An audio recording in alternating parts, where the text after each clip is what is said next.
Hi everybody, welcome to a early July edition of The Scoop. We have two topics. Number one, we've got our June numbers, some really interesting stories here. Hang around for that. And then, have you ever had a Facebook ad get rejected? Well, Facebook is making it a little bit more difficult, a little trickier to get ads through, and there's a science to it. So Annie is going to take us through some of what she has learned to help get your Facebook ads through. All right, everyone, let's sit back, relax, and enjoy the scoop. Okay, everybody, we've got some interesting numbers. And remember, we now put these, let me see this, Annie, for just a second. We put this in a new chart that breaks down various segments of the market. And that's going to be really important with this report. There you go. We're going to start in Des Moines and then move to Iowa City and then head up to Cedar Rapids and Marion. You're going to see the same theme in all three markets. Prices up, listing inventory up, sales down. June was a rough month for year-over-year sales in all of the markets across the state. And quite frankly, it was rough across the country. So we're going to go through some of those details.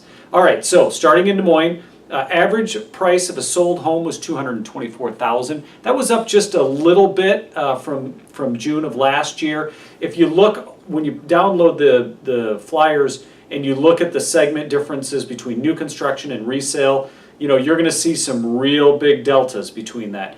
New construction average single family price of homes sold $327,000.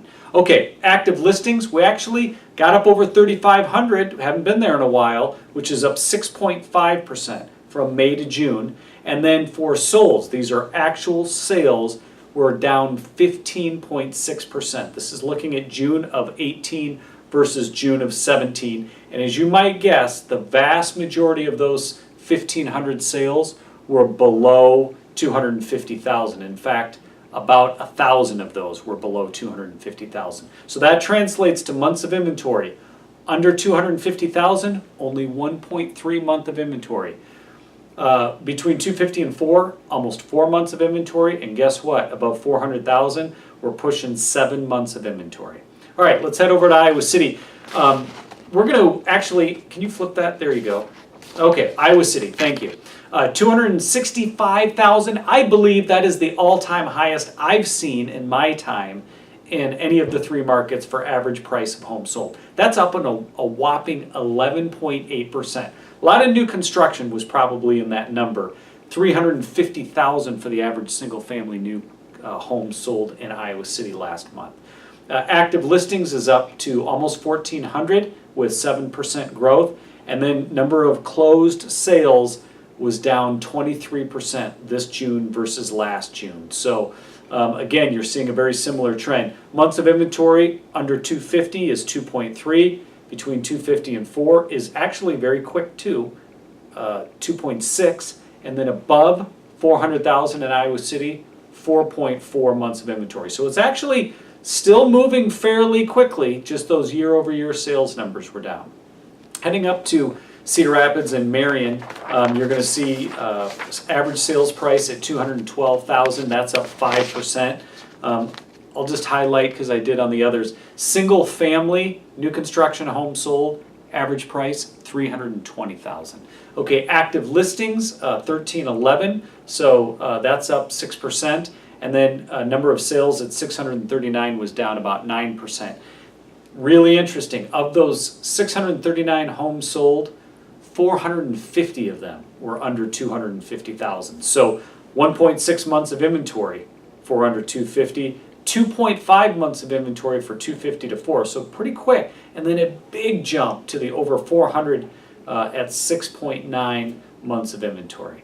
Also, don't forget, check along the bottom and you can see all of the iowarealty.com visits and statistics. That website is exploding. We're adding all the other MLSs now across the state. Go out and check out the number of active listings. We just crossed the 20,000 mark, which is pretty amazing. All right, everyone, let's move on to Annie's Facebook recommendations.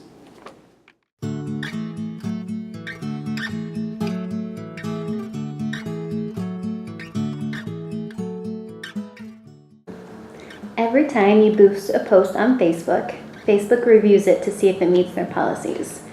Most of the time, this only takes a few minutes and then you'll get a message that says your ad is approved. However, if you've tried to boost a Facebook post and it had it rejected, it's probably one of these 3 reasons. Number 1, there's too much text on top of the image. Facebook has been cracking down on what kinds of images they will allow to be boosted. That means if you want to put a flyer on Facebook, you can post it, but it won't be allowed to be boosted. What should you do instead? Make sure you're only boosting images with little or no text on top of them. Don't forget, Facebook is only looking at the actual image for text, and you can put as much as you want in the post box.